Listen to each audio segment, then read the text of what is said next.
ഓം കർമ്മണ്യോർഷോപഗതു സ്വഭാവകക്ഷാമിത്തം ധർമ്മേതഃ ശ്രേയസ്യാനിശ്ചിതം ബ്രൂഹിതന്മേ ശിഷ്യസ്യഹം ശാതിമാം താം പ്രപന്നം. ഓം നമോ ഭഗവതേ വാസുദേവായ. നമോ ഭഗവതേ വാസുദേവായ. ഓം ശ്രീകൃഷ്ണായ പരബ്രഹ്മണേ നമഃ. എല്ലാ സജ്ജനങ്ങൾക്കും ഗുരുവായൂരപ്പൻ്റെ നാമത്തിൽ സാഷ്ടാംഗ പ്രണാമം.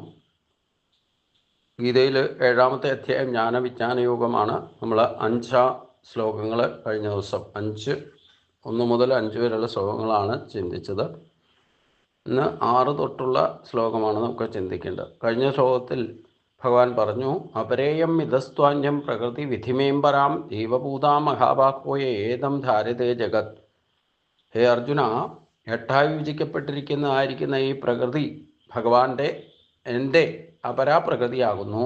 എന്നാൽ ഇതിൽ നിന്നും ഭിന്നമായിട്ടും ജീവസ്വരൂപവും ഈ ജഗത്തിന് ആധാരമായിട്ടുള്ള പ്രകൃതി എൻ്റെ പരയാകുന്നു. അതായത് നമ്മുടെ ശരീരം ഗുരുവായൂരപ്പൻ്റെ അപരാശക്തി കൊണ്ട് നിർമ്മിച്ചതാണെന്നും ശരീരത്തിലുള്ള ജീവൻ പരാശക്തിയാണെന്നും തിരിച്ചറിയണം. ഓരോ ജീവിയിലുമുള്ള പ്രത്യക്ഷത്തിലുള്ള ശരീരം ഗുരുവായൂരപ്പൻ്റെ തന്നെ അപരാശക്തി പ്രകൃതിയിൽ നിന്നും നിർമ്മിക്കപ്പെട്ടിരിക്കുന്നതാണ്. അതിലുള്ള ജീവൻ ഗുരുവായൂരപ്പൻ്റെ തന്നെ പരാശക്തിയാണ്. രണ്ടിനെയും ചേർത്ത് വച്ചിരിക്കുന്നതും പഞ്ചഭൂത നിർമ്മിതമായിരിക്കുന്ന ശരീരത്തെ മനസ്സ്, ബുദ്ധി, അഹങ്കാരം എന്നിവ കൊണ്ടാണ് ചേർത്ത് വച്ചിരിക്കുന്നതും. ഏതദ്യോ നീനി ഭൂതാനി സർവാണിത്യപതാരയ അഹം കൃഷ്ണസ്യ ജഗതാ പ്രഭവ പ്ലയസ്തദാ. സർവാണി ഭൂതാനി, സർവചരാചരങ്ങളും, ഏതദ്യോനീനി ഇതി ഉപധാരയ, ഈ 2 വിധം പ്രകൃതിയിൽ നിന്നും ഉണ്ടായവ എന്നറിഞ്ഞാലും, അഹം കൃഷ്ണസ്യ ജഗത, 2 വിധം പ്രകൃതി എന്ന് പറയുന്നത് പ്രകർഷേണകൃതം എന്ന് പറയുന്നത് അവ്യക്ത സ്വരൂപമായിരിക്കുന്ന പരാശക്തി ജീവനെയാണ് പ്രകർഷേണകൃതം എന്ന് പറയുന്നത്. അതിനും പ്രകൃതി എന്ന് പറയാം. പ്രത്യക്ഷത്തിൽ ശരീരമായിട്ട് വന്നിരിക്കുന്നത് അത് പ്രത്യക്ഷ പ്രകൃതിയാണ്. ഇത് പഞ്ചഭൂതങ്ങളാൽ പ്രത്യക്ഷമായിട്ട് നമ്മുടെ ശരീരം, പച്ചയായ ശരീരത്തെയാണ്, അതിനും പ്രകൃതി എന്ന് തന്നെ പറയാം. അപ്പോൾ രണ്ടും പ്രകൃതിയിൽ നിന്ന് തന്നെ ഉൽപ്പന്നമാണ്. ഒന്ന് പ്രകർഷേണ ഉൽപ്പന്നമാണ്, ഒന്ന് പ്രത്യക്ഷേണ കൃതമാണ്. ഒന്നിൽ നിന്നാണ് 2 ആയിട്ട് നമ്മുടെ ശരീരത്തിൽ സ്ഥിതി ചെയ്യുന്നത്. ഒന്ന് ശരീരമായിട്ടും അതിൻ്റെ ഉള്ളിൽ ജീവനായിട്ട് നിൽക്കുന്നത് അപരാശക്തിയാകുന്നു എന്നർത്ഥം. അതിനാൽ അഖില ജഗത്തിൻ്റെയും ഉത്ഭവസ്ഥാനവും ലയസ്ഥാനവും ഞാൻ തന്നെയാകുന്നു. ജഡവും ചൈതന്യവും കേവലം വിഭിന്നങ്ങളല്ല, പരമാത്മാവിന് 2 ഭാവമാണ്. അപ്പോൾ നമ്മുടെ ശരീരത്തിലുള്ള ഈ പച്ചയായ ശരീരം നശിക്കുന്നതാണ്, അത് അപരാപ്രകൃതിയും. ശരീരത്തിൽ നശിക്കാത്ത ചൈതന്യം എന്താണോ അത് ഭഗവാന്റെ പ്രകൃതിയുമാണ്. അപ്പൊ സകല ജഗത്തും ഇതേ ഭാവത്തിലാണ് ഉണ്ടായിട്ടുള്ളത്. അതുകൊണ്ട് അഖില ജഗത്തിൻ്റെ ഉത്ഭവസ്ഥാനവും ലയസ്ഥാനവും ഞാൻ തന്നെയാകുന്നു. ജഡവും ചൈതന്യവും കേവലം വിഭിന്നങ്ങളല്ല, പരമാത്മാവിൻ്റെ 2 ഭാവമാണ്. അതുകൊണ്ട് മത്തപരതരം ഞാനിൽ കിഞ്ചിതസ്തി ധനഞ്ജയ മയി സർവമിതം പ്രോതം സൂത്രേ മണികണായവ. ധനഞ്ജയ, മത്തപരതരം, ഹേ അർജുന, എന്നിൽ നിന്നപ്പുറമായിട്ട് അന്യത് കിഞ്ചിത് ന അസ്തി, വേറെ ഒന്നും തന്നെ ഇല്ല. സൂത്രേ മണികണായവ, ചരടിൽ മണികൾ എന്ന പോലെ, മയി സർവം ഇതം പ്രോതം, മയി സർവം ഇതം പ്രോതം, എന്നിൽ ഇതെല്ലാം കോർക്കപ്പെട്ടിരിക്കുന്നു. അല്ലയോ അർജുന, എന്നിൽ നിന്ന് അപ്പുറമായിട്ട് അഥവാ എന്നേക്കാൾ അധികം ശ്രേഷ്ഠമായിട്ട് വേറെ ഒന്നും തന്നെ ഇല്ല. ചരടിൽ രത്നങ്ങൾ എന്ന പോലെ ഇതെല്ലാം സർവചരാചരങ്ങളും എന്നിൽ കോർക്കപ്പെട്ടിരിക്കുന്നു. അപ്പം ഒരേ ചരടിൽ, ഭഗവാനാകുന്ന ഒരേ അവ്യക്തമായിരിക്കുന്ന ചരടിൽ കോർക്കപ്പെട്ട സർവചരങ്ങളും അചരങ്ങളും ഭഗവാനുമായിട്ട് ബന്ധപ്പെട്ട് നിൽക്കുന്നു. അതായത് അദൃശ്യമായിരിക്കുന്ന ഒരു ചരടിൽ കോർത്ത മണിരത്നങ്ങൾ പോലെ ഈ നമ്മളടക്കമുള്ള ഈ പ്രപഞ്ചത്തിലെ സകല ചരാചരങ്ങളും ഭഗവാനിൽ തന്നെയാണ് ബന്ധിച്ച് നിർത്തിയിരിക്കുന്നത് എന്നർത്ഥം. അതുകൊണ്ട് ഭഗവാനിൽ നിന്ന് അപ്പുറമായിട്ട് ഈ പ്രപഞ്ചത്തിൽ, അഥവാ എന്നേക്കാൾ അധികം ശ്രേഷ്ഠമായിട്ട്, ഭഗവാനേക്കാൾ ശ്രേഷ്ഠമായിട്ട് ഈ പ്രപഞ്ചത്തിൽ ഒന്നും തന്നെയില്ല, വേറെ ഒന്നും തന്നെയില്ല. അതിന് ഒരു ചരടിൽ കോർത്തിരിക്കുന്ന മണിരത്നങ്ങൾ പോലെയാണ് സർവചരാചരങ്ങളും എന്നിൽ കോർക്കപ്പെട്ടിരിക്കുന്നത് എന്നർത്ഥം. അതായത് ഭഗവാനിൽ നിന്ന് അന്യമായിട്ട് ഈ പ്രപഞ്ചത്തിൽ ഒന്നും തന്നെയില്ല. അതാണ് ഏറ്റവും വലിയ നമ്മുടെ മൂല്യം എന്ന് പറയുന്നത്, മണിരത്നങ്ങളാണെന്നാണ് പറഞ്ഞത്. എന്തുകൊണ്ട്? അത് ഭഗവാനിൽ കോർക്കപ്പെട്ടിരിക്കുന്നതുകൊണ്ട്.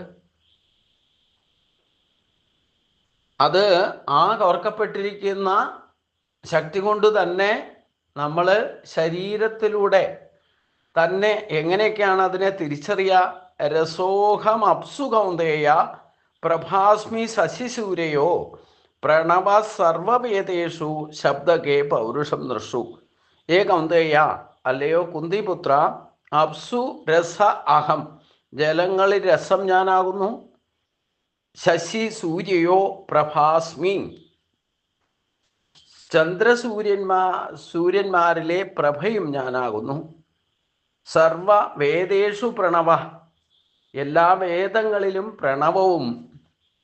ഹിഖേ ശബ്ദ, ആകാശത്തിൽ ശബ്ദവും. നൃഷു പൗരുഷം അസ്മി, പുരുഷന്മാരിൽ പൗരുഷവും ഞാൻ തന്നെയാകുന്നു. അല്ലയോ അർജുന, ജലങ്ങളിൽ രസം ഞാനാകുന്നു. സൂര്യചന്ദ്രന്മാരിൽ പ്രഭയും, അതായത് പ്രകാശം, ഞാൻ തന്നെയാകുന്നു. സകല വേദങ്ങളിലെയും ഓംകാരവും, ആകാശത്തിലെ ശബ്ദവും, പുരുഷന്മാരിലെ പൗരുഷവും ഞാൻ തന്നെയാകും. പരമാത്മാവിൻ്റെ സർവ്വവ്യാപ്തം ഇതിലും തുടർന്ന് വരുന്ന ശ്ലോകങ്ങളിലും വ്യക്തമാക്കപ്പെട്ടിരിക്കുന്നു. ഇപ്പം ഈ പ്രപഞ്ചത്തിൽ നമ്മുടെ ശരീരത്തിൽ വർക്ക് ചെയ്യുന്ന അല്ലെങ്കിൽ പ്രവർത്തിക്കുന്ന അതേ ശക്തി തന്നെയാണ് സൂര്യചന്ദ്രന്മാരെയും ജലത്തിലെ രസമായിട്ടും സകല വേദങ്ങളിലെ ഓങ്കാരമായിട്ടും ആകാശത്തിലെ ശബ്ദമായിട്ടും പുരുഷന്മാരിലെ പൗരുഷമായിട്ടും പരമാത്മാവിൻ്റെ സർവ്വവ്യാപ്തിത്വം വ്യക്തമാക്കപ്പെട്ടിട്ടുണ്ട്. ഇനി കുറച്ചുകൂടെ അത് വിശദീകരിച്ച് പറയുന്നുണ്ട്. പുണ്യോ ഗന്ധ പൃഥ്വ്യാം ച തേജസ്സാസ്മി വിഭാവസു ജീവനം സർവഭൂതേഷു തപസ്സാസ്മി തപസ്സിഷു. പൃഥ്വ്യാം പുണ്യ ഗന്ധച, ഭൂമിയിൽ ഗന്ധമായും സുഗന്ധമായും. വിഭാവസു തേജ ന അസ്മി, അഗ്നിയിൽ പ്രകാശവും ഞാനാകുന്നു. സർവഭൂതങ്ങൾക്കും ജീവനം, സർവജീവികളിലും ജീവനവും. തപസ്സിഷു തപ ച അസ്മി, തപസ്സികളിൽ തപസ്സും ഞാനാകുന്നു. ഭൂമിയിൽ സുഗന്ധവും അഗ്നിയിൽ പ്രകാശവും ഞാൻ തന്നെയാകുന്നു.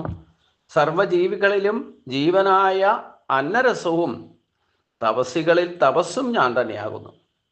പ്രാണധാരണത്തിന് ഉപയുക്തമായിട്ടുള്ളതാണ് ജീവനം എന്ന് പറയുന്നത്. അമൃതാഖ്യമായിരിക്കുന്ന ഏതൊരു അന്നരസത്താലാണോ സകല പ്രാണികളും ജീവിക്കുന്നത്, ആ ജീവനും ഞാൻ തന്നെയാകുന്നു. അപ്പോൾ ഈ ഭഗവാന്റെ അംശമല്ലാത്തതായിട്ട് ഈ പ്രപഞ്ചത്തിൽ ഒന്നും തന്നെ ഇല്ല എന്നാണ് ചുരുക്കം. അപ്പോൾ അത് ആകാശത്തിൻ്റെ ഗുണം ശബ്ദമാണ്. അതിൽ നിന്നാണ് വായു ജനിച്ചത്. വായു ഉണ്ടായപ്പോൾ വായുവിൻ്റെ സ്വയസിദ്ധമായ ഗുണം സ്പർശവും ആകാശത്തിൻ്റെ ഗുണവും അതിലേക്ക് പകർന്നു. ആ ശബ്ദവും സ്പർശവും കർഷണത്തിന് വിധേയമായപ്പോൾ അതിൽ നിന്ന് അഗ്നി പ്രകടമായി. ഈ അഗ്നിയുടെ പ്രകാശമാണ് സൂര്യനിലും ചന്ദ്രനിലും. അതിൽ നിന്നാണ് തേജസ് രൂപം ഉണ്ടായത്. അപ്പോൾ അഗ്നി എവിടെ ഉണ്ടാകുന്നോ അവിടെ ഓട്ടോമാറ്റിക്കായിട്ട് ഹ്യൂമിഡിറ്റി ഉണ്ടാവും. എവിടെ ഹീറ്റാവുന്നോ അവിടെ ഹ്യൂമിഡിറ്റി ഉണ്ടാവും. ഹ്യൂമിഡിറ്റി ഉണ്ടായാൽ ജലം ഉണ്ടാക്കി, ജലമുണ്ടായാൽ ജലത്തിൻ്റെ രസം പകടായി. അപ്പം ഒന്നിൽ നിന്ന് സൃഷ്ടിക്കപ്പെടുമ്പോൾ മുൻ ഉണ്ടായിരുന്ന എല്ലാ ഗുണങ്ങളും പകർന്നു വന്നുകൊണ്ടേയിരിക്കും. അപ്പോൾ ജലം ഉണ്ടായപ്പം ജലത്തിന് ശബ്ദമുണ്ട്, സ്പർശമുണ്ട്, അതിന് രൂപമുണ്ട്, അതിൻ്റെ സ്വയസിദ്ധമായിരിക്കുന്ന രസമുണ്ട്. 4 ഗുണങ്ങളാൽ സമ്പന്നമാണ് ജലം. ഇനി ആ ജലത്തിൽ നിന്നാണ് ഭൂമി ഉണ്ടായതെങ്കിൽ ഭൂമിക്ക് 5 ഗുണങ്ങളുണ്ട്. ഭൂമിയുടെ സ്വയസിദ്ധമായ ഗുണം എന്ന് പറയുന്നത് ഗന്ധമാണ്. അതോടൊപ്പം തന്നെ മറ്റ് 4 ശക്തികളുടെ ഗുണങ്ങളും ഇതിലേക്ക് പകർന്നു. അപ്പോൾ 5 ഗുണങ്ങളാൽ സമ്പന്നമാണ് ഈ ഭൂമി എന്നർത്ഥം.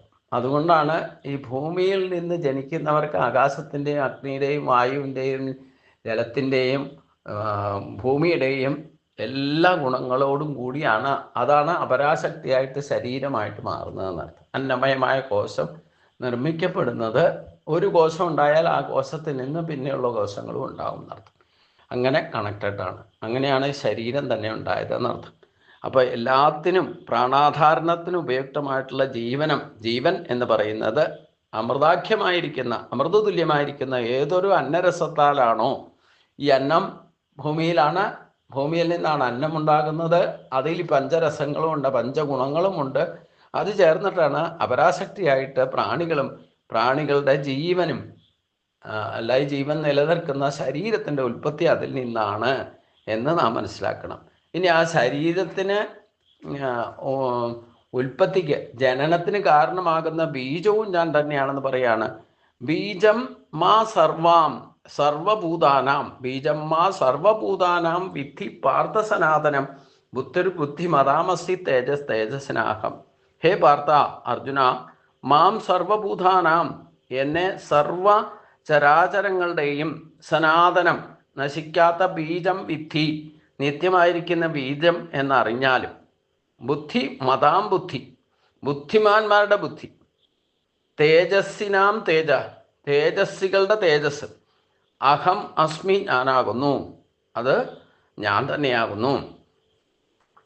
ഇവിടേക്ക് എന്തൊക്കെ ഗുണങ്ങൾ എനർജറ്റിക്കായിട്ട് പ്രകടമാകുന്നോ അതൊക്കെ ഭഗവാന്റെ ശക്തിയാണെന്ന് അറിഞ്ഞുകൊള്ളുക.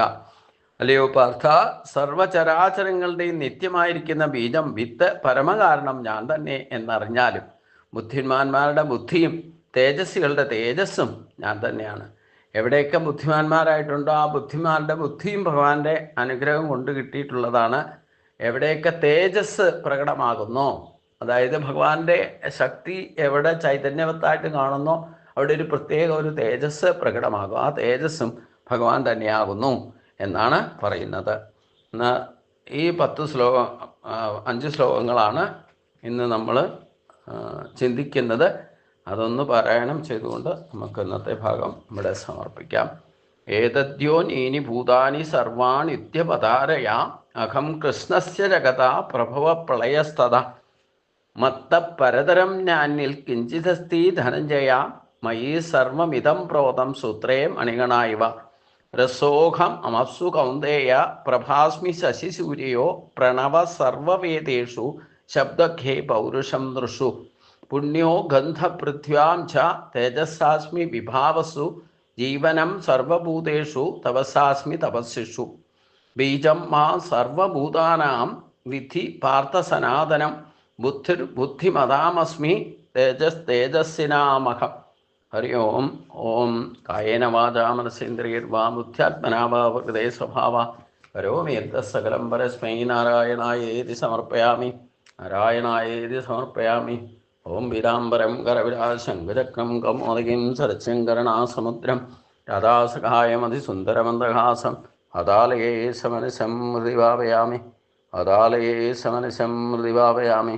നാരായണ നാരായണ നാരായണ നാരായണ നാരായണ നാരായണ നാരായണ. ഓം കർപ്പണ്യദോഷോപഗതസ്വഭാവകർച്ചാമിത്തം ധർമ്മസമൂഢതേദഘ ശ്രേയസ്യാനിശ്ചിതം ബ്രോഹിതന്മേ ശിഷ്യസ്യേഹം ജാതിമാം താം പ്രപന്നം. ഓം നമോ ഭഗവതേ വാസുദേവായ. നമോ ഭഗവതേ വാസുദേവായ.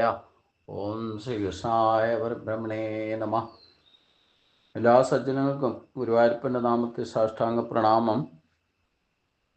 7-ാം അധ്യായത്തിൽ നമ്മൾ 10 ശ്ലോകങ്ങൾ വരെയാണ് കഴിഞ്ഞ ദിവസം എടുത്തത്. ഇനി 11-ാമത്തെ ശ്ലോകം തൊട്ടാണ് തുടങ്ങേണ്ടത്. 1-ാമത്തെ ശ്ലോകം തൊട്ട് 10-ാമത്തെ ശ്ലോകം വരെ ഒന്ന് പാരായണം ചെയ്തുകൊണ്ട് ആരംഭിക്കാം. അത് 7-മോധ്യായ ജ്ഞാനവിജ്ഞാനയോഗ.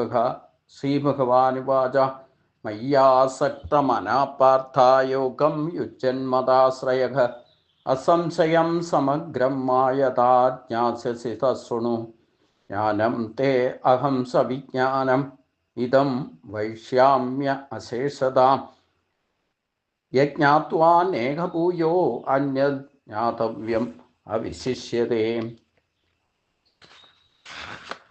മനുഷ്യാണാം സഹസ്രേഷു കച്ചിൽ യതതി സിദ്ധയേ യതതാമപി സിദ്ധാനാം കശ്ചിന്മാം വേത്തി തത്വത ഭൂമിരാപോ അനലോ വായു ഖം മനോബുദ്ധിരേവ ച അഹങ്കാരമിതീയം മേ ഭിന്ന പ്രഗതിരക്ഷതാം അപരേയം മിതസ്ത്വന്യം പ്രകൃതിം വിധിമേം പരാം ജീവഭൂതാ മഹാബാഹോ യേദം ധാരതേ ജഗത് ഏതദ്യോനീനി ഭൂതാനി സർവാണിത്യവതാരയ അഹം കൃഷ്ണസ്യ ജഗതാ പ്രഭവ പ്രളയസ്തദാ മത്തപരതരം നാന്തിൽ കിഞ്ചിദസ്തേ ധനഞ്ജയ മയി സർവമിതം പ്രോതം സൂത്രേ മണിഗണായിവ രസോഹമപ്സുകൗന്ദേയ പ്രഭാസ്മി ശശിസൂര്യോ പ്രണവ സർവവേദേഷു ശബ്ദഖേ പൗരുഷം നൃഷു പുണ്യോ ഗന്ധപൃഥ്വ്യാം ച തേജസ്സാസ്മി വിഭാവസു ജീവനം സർവഭൂതേഷു തപസാസ്മി തപസ്വിഷു ബീജം മാ സർവഭൂതാനാം വിധി പാർത്ഥസനാതനം ബുദ്ധിർബുദ്ധിമതാമസ്മി തേജസ്തേജസ്സിനാമഹം ബലം ബലവതാമസ്മി കാമരാഗവിവർജിതം ധർമാവിരുദ്ധോ ഭൂതേഷു കാമോസ്മി ഭരതശ്രേഷ്ഠ ബലവതാം ബലവാന്മാരുടെ കാമരാഗവിവർജിതം കാമരാഗങ്ങൾ ഇല്ലാത്തതായിരിക്കുന്ന ബലം അസ്മി ബലം ഞാനാകുന്നു. ഭൂതേഷു ധർമ്മവിരുദ്ധ കാമ അസ്മി ജീവികളിൽ ധർമ്മവിരുദ്ധമല്ലാതുള്ള കാമവും ഞാനാകും. ഹേ അർജുന, ബലവാന്മാരുടെ കാമവും രാഗവും ഇല്ലാത്തതായിരിക്കുന്ന ബലം ഞാൻ തന്നെയാകുന്നു. ജീവികളിൽ ധർമ്മവിരുദ്ധമല്ലാതുള്ള കാമവും ഞാൻ തന്നെയാകുന്നു. ലഭിച്ചിട്ടില്ലാത്തതിലുള്ള ആഗ്രഹമാണ് കാമം. ആഗ്രഹങ്ങളാണ് കാമം എന്ന് പറയുന്നത്. ലഭിച്ചു കഴിഞ്ഞ വസ്തുവിലുള്ള ആസക്തി രാഗം. വീണ്ടും വീണ്ടും വേണം തോന്നുന്നതാണ് ആസക്തി. അതിനെ രാഗം എന്ന് പറയാം. ബലം ബലവതാചാഹം എന്ന് പാഠാന്തരമുണ്ട്. ധർമ്മവിരുദ്ധമല്ലാത്തുള്ള കാമം എന്നതിന് ദേഹധാരണത്തിന് മാത്രമായിട്ടുള്ള ഭക്ഷണം, പാനം എന്നിവയെ സംബന്ധിച്ച ഇച്ഛയാണ് എന്ന് ശങ്കരാഭാഷ്യർ സാധാരണഗതിയിൽ വ്യാഖ്യാനിക്കപ്പെട്ടിട്ടുണ്ട്. അതായത് ശരീരത്തെ നിലനിർത്താൻ വേണ്ടിയിട്ട് മാത്രമുള്ള ഭക്ഷണം, പാനം, അതായത് വിശപ്പും ദാഹവും മാറ്റുക എന്നുള്ളത് ശരീരത്തിൻ്റെ നിലനിർത്താൻ വേണ്ടിയിട്ടുണ്ടാകുന്ന ആഗ്രഹങ്ങൾ, അതിനുള്ള ഇച്ഛയാണ് എന്ന് പറയുന്നുണ്ട്. ഏ ചൈവ സാത്വിക ഭാവ രജസ്തമാശയെ മത്ത ഏവേത്തി താൻ വിദ്ധി നത്തുകം ദേശതേമയി. സാത്വിക ഭാവ, സാത്വികങ്ങളായിരിക്കുന്ന ഭാവങ്ങൾ, ഏവയോ ച ഏവ അതുപോലെ തന്നെ, രാജസ താമസ ചയേ രാജസങ്ങളും താമസങ്ങളുമായ ഭാവങ്ങൾ, ഏവയോ താൻ മത്ത ഏവ ഇധി വിധി ഇധി വിദ്ധി അവയെ എന്നിൽ നിന്ന് തന്നെ ഉണ്ടായവ എന്നറിഞ്ഞാലും, തു അഹം തേഷു ന തേമയി എങ്കിലും ഞാൻ അവയിലില്ല, അവ എന്നിലാകുന്നു. അതായത് സാത്വികമായും രാജസമായും താമസമായുമുള്ള വസ്തുക്കളെല്ലാം എന്നിൽ നിന്നും തന്നെ ഉണ്ടായിട്ടുള്ളതാണ്. എങ്കിലും ഞാൻ അവയിലില്ല, അവ എന്നിലാണ്. സകലതിൻ്റെയും സൃഷ്ടി സ്ഥിതി ലയങ്ങൾക്ക് കാരണം ഈശ്വരൻ തന്നെയാണ്. അല്ലെങ്കിൽ പരമാത്മാവ് ആണെങ്കിലും സൃഷ്ടാവായിരിക്കുന്ന ഒന്നിൻ്റെയും മാറ്റങ്ങൾ പരമാത്മാവിനെ ബാധിക്കുന്നതേ അല്ല. പരമാത്മാവ് നിരപേക്ഷമായിരിക്കുന്നു. ഒന്നിനെ ആശ്രയിക്കാതെ സ്വയസിദ്ധമായിട്ടുള്ള ശക്തിയിൽ നിൽക്കുന്നു എന്നർത്ഥം. പ്രകൃതി പുരുഷനെ ആശ്രയിക്കുന്നു, എന്നാൽ പുരുഷൻ പ്രകൃതിയെ ആശ്രയിക്കുന്നില്ല. പ്രകൃതി എന്ന് പറഞ്ഞാൽ ഇപ്പം നമ്മുടെ ശരീരത്തിനെ നിലനിർത്താൻ ഈശ്വരൻ്റെ ശക്തിയാകുന്ന ആത്മാവിനെ നമ്മൾ ആശ്രയിക്കണം. പക്ഷെ ആത്മാവിന് ശരീരത്തെ ആശ്രയിക്കേണ്ട ആവശ്യമൊന്നുമില്ല.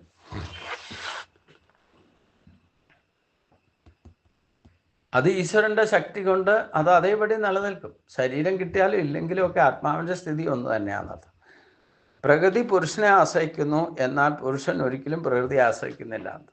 എന്തുണ്ടായിട്ട് നശിക്കുന്നോ അതിനെ ആശ്രയിച്ചല്ല ഈശ്വരൻ നിൽക്കുന്നത്. ഒരു വസ്തു സൃഷ്ടിക്കപ്പെട്ടാൽ അത് എത്ര കാലം നിലനിൽക്കുന്നത് ഈശ്വരനെ ആശ്രയിച്ചായിട്ടാണ്. പക്ഷേ ഈശ്വരന് നിലനിൽക്കാൻ വേണ്ടിയിട്ട് കാലപരിധിയില്ല, മറ്റൊന്നിനെ ആശ്രയിക്കേണ്ടതായിട്ടുമില്ല എന്നർത്ഥം. അപ്പോൾ ഈ സത്വരജ തമോ ഗുണങ്ങളാണ് പ്രകൃതിയിലെ എല്ലാത്തിൻ്റെയും സൂര്യചന്ദ്രാദി നക്ഷത്രഗോളങ്ങളായിക്കോട്ടെ പക്ഷി മൃഗാദികളായിക്കോട്ടെ ഒരു പുൽക്കൊടി പോലും നിൽക്കുന്നുണ്ടെങ്കിൽ അതിൻ്റെ സ്വഭാവം സത്വരജം തമോ ഗുണങ്ങളിൽ ഡിപ്പെൻഡാണ് എന്നർത്ഥം. എന്നാൽ അതിൽ ഈ 3 ഗുണങ്ങളുണ്ടെങ്കിലും ആ ഗുണങ്ങളൊന്നും ഭഗവാനെ ബാധിക്കുന്നതുമല്ല. ത്രിപുർ ഗുണമൈർ ഭാവൈരേപി സർവം ഇതം ജഗത്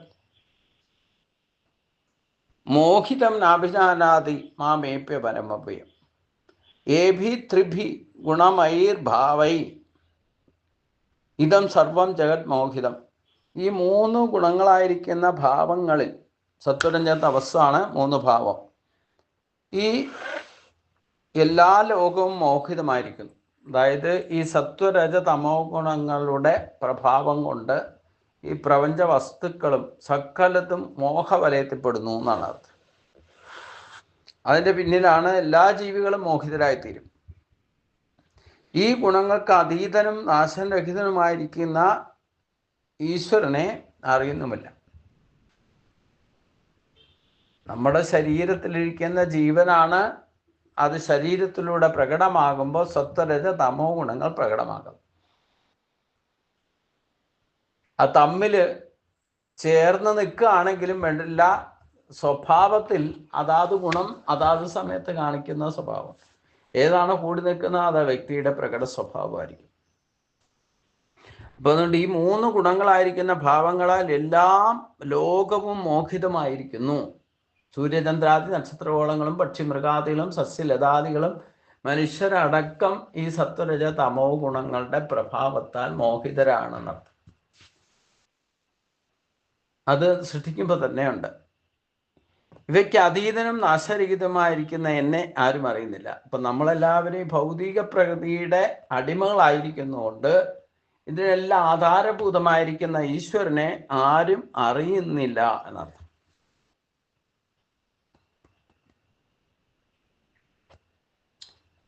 നമ്മൾ ഈ 3 ഗുണങ്ങളുടെ പ്രഭാവം കൊണ്ടാണ് ഈ പ്രപഞ്ചം തന്നെ ചലിച്ചുകൊണ്ടിരിക്കുന്നത്. അതുകൊണ്ട് അതിൻ്റെ കലർപ്പില്ലാതെ ഈ ലോകത്തിന് ഒന്നിനും ആർക്കും നിലനിൽപ്പില്ല എന്നർത്ഥം.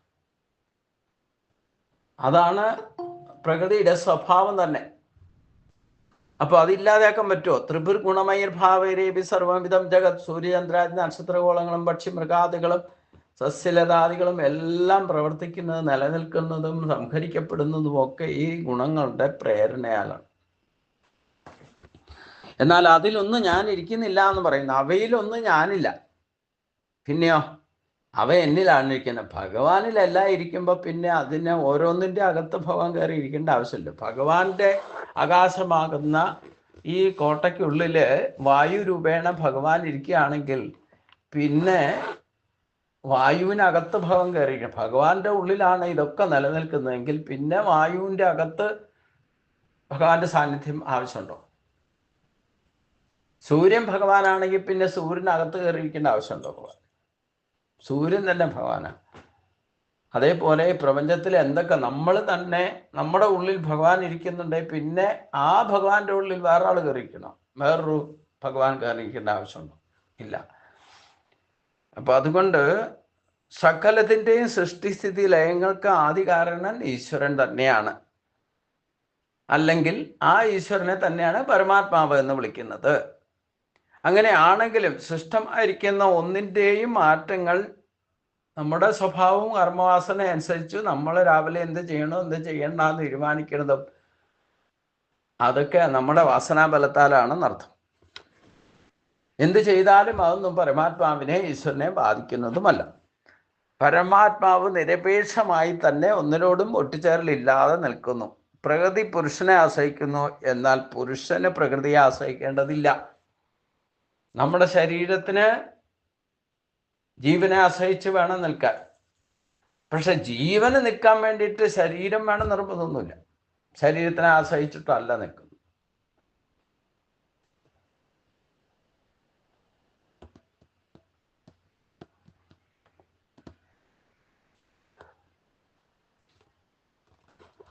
അത് കുറച്ച്, അതായത് ഭഗവാൻ നമ്മുടെ ഉള്ളിലിരിക്കുന്നു, അതിൻ്റെ ഉള്ളിൽ ഭഗവാൻ ഇരിക്കുന്നില്ല എന്നാണ് പറയുന്നത്.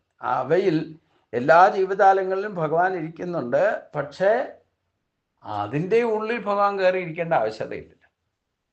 അപ്പം ജീവജാലങ്ങളെല്ലാം തന്നെ ഈ ശരീരത്തെ ആശ്രയിച്ചിട്ടാണോ ജീവൻ നിൽക്കുന്നത്, അതോ ജീവനെ ആശ്രയിച്ചിട്ടാണോ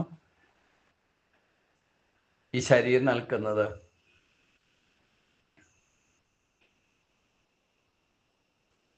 ജീവനെ ആശ്രയിച്ചിട്ടാണ് ശരീരം നിൽക്കുന്നത്.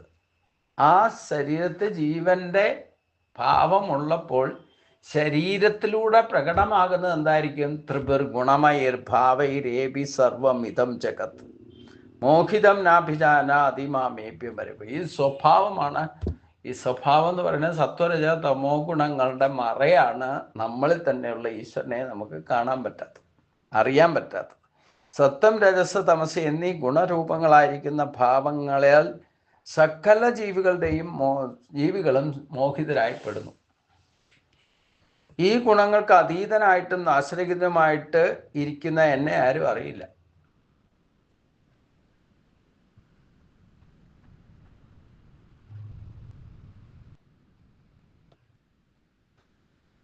ഈ മൂന്ന് ഗുണങ്ങളുടെ പ്രഭാവം കൊണ്ട് ഈശ്വരനെ നമ്മൾ ആരും ശരിക്കും അറിയുന്നുമില്ല. ഈ മൂന്ന് ഗുണങ്ങളായിരിക്കുന്ന ഏബി ത്രിഭി ഗുണമയി ഭാവൈ, ഈ മൂന്ന് ഗുണങ്ങളാകുന്ന ഭാവങ്ങളാൽ ഇതം സർവം ജഗത് മോഹിതം, ഈ എല്ലാ ലോകവും മോഹിതമായിരിക്കുന്നു എന്ന് പറഞ്ഞാൽ ഏഭ്യ പരം അഭ്യമ്മ, ഇവയ്ക്ക് അതീതനും നാശരഹിതനുമായിരിക്കുന്ന എന്നെ ന അഭിജാനാതി, എന്നെ ആരും അറിയുന്നില്ല. സത്വം രജസ് തമസ് എന്നീ ഗുണരൂപങ്ങളായിരിക്കുന്ന ഭാവങ്ങളാൽ സകല ജീവികളും മോഹിതരായിരിക്കുന്നു. ഈ മോഹങ്ങൾക്ക് അതീതനായിരിക്കും നാശരഹിതനുമായിട്ട് ഇരിക്കുന്ന എന്നെ അറിയില്ല. ഇപ്പൊ ഈ മോഹവലയത്തിപ്പെടുക എന്ന് പറഞ്ഞാൽ എന്താ? ത്രിപൈ ഗുണമയർ ഭാവൈ, ഈ മൂന്ന് ഗുണങ്ങളുടെ ഭാവം, സത്വരജ തമോ ഗുണങ്ങളുടെ ഭാവം ഓരോരുത്തരും വ്യത്യസ്തമായിരിക്കും പ്രകടമാക്കുക. എപ്പോൾ നമുക്ക് സത്വഗുണം കൂടി നിൽക്കുന്നോ, സത്വഗുണത്തിന്റെ യൂട്ടിലൈസേഷൻ കൂടുതൽ നിന്നോ, അപ്പോഴാണ് നമുക്ക് യഥാർത്ഥം ഡെഡിക്കേറ്റഡ് ഭക്തനായിട്ട് നിൽക്കാൻ പറ്റും. രജോ ഗുണമാണെങ്കിൽ എന്തിന് പ്രാധാന്യം കൊടുക്കണോ അതിന് പ്രാധാന്യം കൊടുക്കുള്ളൂ. അപ്പോൾ ഭൗതിക തലത്തിൽ ഇന്ദ്രിയ ഭോഗസുഖങ്ങൾക്ക് വേണ്ടിയിട്ട് രമിക്കുന്ന ആൾ രജോ ഗുണത്തിൻ്റെ ആധിക്യമുള്ളവരായിരിക്കും. അവർക്ക് ഈ കലയിൽ വെച്ച് അരയ്ക്കണതോ ഇല്ല അങ്ങനെയുള്ള കൃത്രിമമായിട്ടുള്ള കാര്യങ്ങളൊന്നും അവരുടെ ഭാവത്തിൽ യാതൊരു മാറ്റവും ഉണ്ടാക്കുന്നില്ല. മിഷൻ ഉപയോഗിച്ചാലോ അതിൻ്റെ വ്യത്യാസം അറിയേണ്ടതാണ്. അപ്പം എന്തായാലും ഈ സത്വരജ തമോ ഗുണരൂപങ്ങളായിരിക്കുന്ന ഭാവങ്ങളാൽ സകല ജീവികളും ഒരു തരത്തിലല്ലേ മറ്റൊരു തരത്തിൽ മോഹവലയത്തിൽപ്പെടുന്നതാണ് ഭഗവാൻ പറയുന്നത്. അങ്ങനെ മോഹവലയത്തിൽപ്പെടുന്നവർക്ക് ഗുണാതീതനായിരിക്കുന്ന ഈ മൂന്ന് ഗുണങ്ങൾക്കും പരയായിട്ടുള്ള ഭഗവാനെ ആരും അറിയുന്നില്ല. നമ്മുടെ ഉള്ളിലിരിക്കുന്ന ജീവനെ വെച്ചുകൊണ്ട് നമ്മളിങ്ങനെ ജ്ഞാനേന്ദ്രിയങ്ങളും കർമ്മേന്ദ്രിയങ്ങളും മാത്രം ഉപയോഗിച്ചുകൊണ്ട് ജീവിച്ചുകൊണ്ടിരിക്കുമ്പം അതിൽ ഗുണാതീതനായിരിക്കുന്ന ഭഗവാനെ ആരാണ് അറിയില്ല എന്നാണ് ഭഗവാൻ പറയുന്നത്. നമുക്കും അങ്ങനെയാണല്ലോ. നമ്മൾ ഭോഗസുഖങ്ങളിൽ ഭൗതിക കാര്യങ്ങളെ പ്രാരാബ്ധത്തിൽപ്പെട്ടിരിക്കുമ്പോൾ നമ്മുടെ ഉള്ളിലിരിക്കുന്ന ഭഗവാനെ ഈ ഗുണങ്ങൾക്ക് അതീതനായിട്ട് അസ്വാതന്ത്ര്യമായിട്ട് ജനിച്ച് ഗുണങ്ങൾക്ക് അടിമകളായി മാറിയത് കൊണ്ടാണ് നമുക്ക് അകത്തിരിക്കുന്ന ഗുണാതീതനായിരിക്കുന്ന ഭഗവാനെ അറിയാതെ നമ്മുടെ സ്വഭാവത്തിൽ പ്രകടമാകുന്ന ഈ ഗുണങ്ങളെ കൊണ്ട് ചുറ്റി നടക്കുന്നതെന്നർത്ഥം. അതുകൊണ്ട് ഭഗവാൻ പറയുന്നു, എന്നെ ശരിക്കും മനസ്സിലാക്കണമെങ്കിൽ ഈ മായയെ ജയിക്കണം. അതാണ് ഇന്നത്തെ ഉപദേശം. ദൈവീം ഹേഷ ഗുണമയി മമ മായാദുരത്യ മാം മേവ പ്രപദ്യന്തി മായാമേതാം തരന്തിതെ. ദൈവീ ഗുണമയി, ദിവ്യവും ഗുണമയുമായിരിക്കുന്ന മമ ഏഷ മായ, എൻ്റെ ഈ മായയെ ദുരത്യയാഹി, അതിക്രമിക്കാൻ പ്രയാസമുള്ളത് തന്നെയാണ്. യോം അജാനാദീം പ്രാപ്യന്തേ,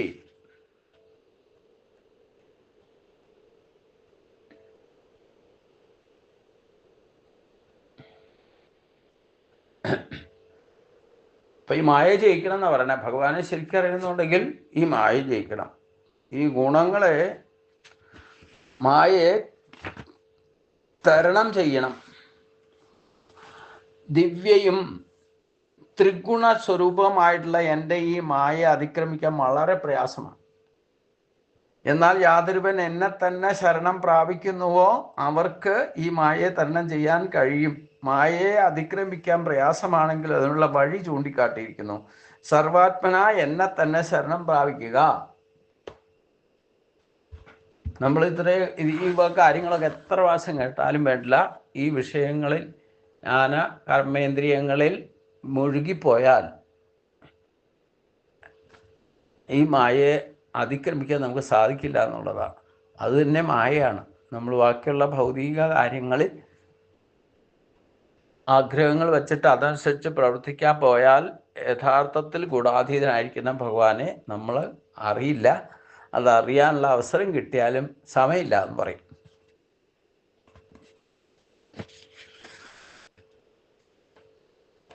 അങ്ങനെയുള്ളവർ ഒരിക്കലും ഭഗവാനെ ഭജിക്കുകയുമില്ല. മായയെ അതിക്രമിക്കാൻ പ്രയാസമാണെങ്കിൽ അതിനുള്ള വഴി ചൂണ്ടിക്കാട്ടിയിരിക്കുന്നു. സർവാത്മന എന്നെ തന്നെ ഭജിക്കുക. ഇന്ദ്രിയങ്ങളുടെ ഈശ്വരൻ ഭഗവാൻ തന്നെയാണ്. അതുകൊണ്ട് കണ്ടതിനെയും കേട്ടതിൻ്റെയും പിന്നാലെ പോകുന്നതല്ലേ പ്രശ്നം. അത് കുറയ്ക്കണം. അത് കുറയ്ക്കാനാണ് ഇവിടെ പറഞ്ഞത് ഭക്തി. ഈ ഗുണാതീത ഭാവത്തിലേക്ക് നമുക്ക് എത്തണമെന്നുണ്ടെങ്കിൽ ഈശ്വരൻ്റെ ഇന്ദ്രിയങ്ങളുടെയും ഗുണങ്ങളുടെയും ഒക്കെ അധീശനായിട്ടിരിക്കുന്ന ഭഗവാനെ തന്നെ ശരണം പ്രാപിക്കാതെ ഒരിക്കലും നമുക്ക് ഈ മോഹവലയത്തിൽ നിന്ന്, സത്വരജ തമോ ഗുണങ്ങളുടെ മോഹവലയത്തിൽ നിന്ന് രക്ഷപ്പെടാൻ സാധ്യമല്ല എന്ന് ഭഗവാൻ അടിവരയിട്ട് പറയും. അതിനാണ് അഭ്യാസേന തു കൗന്ദേയ വൈരാഗ്യേന ജഗഹ്യതേ എന്ന് ഭഗവാൻ കഴിഞ്ഞ അധ്യായത്തിൽ പറയാം.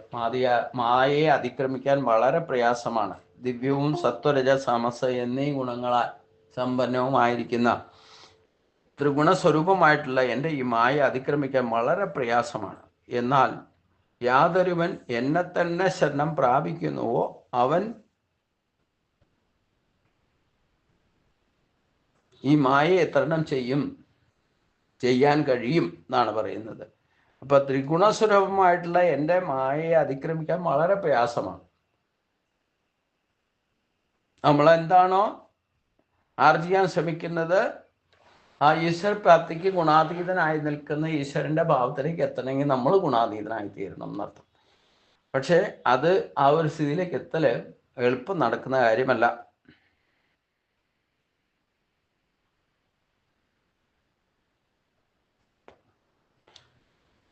എന്നാൽ യാതൊരുവൻ എന്നെ തന്നെ, ഭഗവാനെ അനന്യമായിട്ട് ആരുടെ ശരണാഗതി അടയുന്നോ അവന് ഈ മായയെ തരണം ചെയ്യാൻ സാധിക്കും.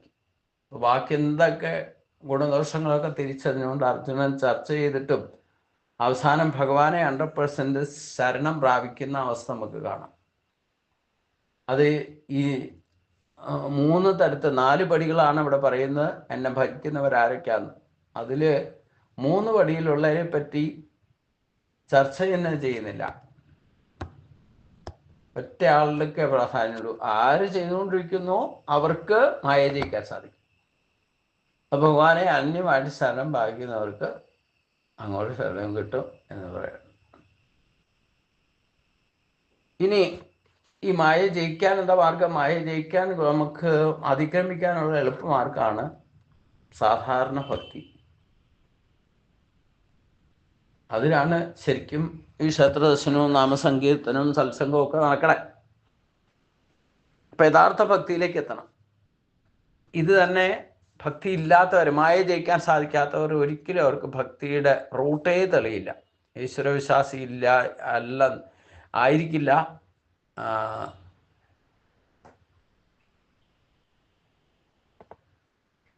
അവർ ജീവൻ മുക്തഭാവത്തിലേക്ക് എത്തുകയില്ല. ശരീരത്തോട് ഇരിക്കുമ്പോൾ ഈ ധർമ്മമാർഗത്തെ സ്വീകരിക്കുന്നവർക്കാണ് ഈ പറയുന്ന ആനുകൂല്യമൊക്കെ കിട്ടുക. ഒരു ചുവട് ഭഗവാന്റെ അടുത്തേക്ക് വെച്ചാൽ പിന്നെ 4 ചുവട് ഭഗവാൻ നിങ്ങളെ മുമ്പോട്ട് നടക്കും, യാതൊരു സംശയവുമില്ല. അപ്പോൾ അതുകൊണ്ട് മായ അതിക്രമിക്കാൻ പ്രയാസമാണെങ്കിലും അതിനുള്ള വഴി ഭക്തിയാണെന്ന് ചൂണ്ടിക്കാട്ടിയിരിക്കുന്നു. സർവാത്മന എല്ലാ അധ്യാരപതിക്കുള്ളിലും നിന്നുകൊണ്ട് തന്നെ ഭഗവാനെ തന്നെ ശരണം പ്രാപിക്കണം. മായ അതിക്രമിക്കാൻ പ്രയാസമാണ്. അതിനുള്ള വഴി എന്താണ്? ശരണാഗതി ഭക്തി. ഇനി 4 കൂട്ടരാണ് എന്നെ ഭജിക്കുന്നത് എന്ന് പറഞ്ഞു. അതിന് മുമ്പൊരു കൂട്ടരുണ്ട് ഭജിക്കാത്തവർ. അതാണ് ഇനി പറയുന്നത്. നമാം ദുഷ്കൃതിനോ മൂഢ പ്രപദ്യന്തേ നരാധമ മായയാ അപകൃതജ്ഞാനം മാസുരം ഭാവമാസുരം. ഭജിക്കാത്തവരാരാ? ദുഷ്കൃതിനോ മൂഢാഹ, ദുരാചാരികളും മൂഢന്മാരും. മായയോ അപകൃതജ്ഞാനം, മായ കൊണ്ട് അവരുടെ യഥാർത്ഥ ജ്ഞാനത്തെ അപഹരിക്കപ്പെട്ടിരിക്കുന്നു.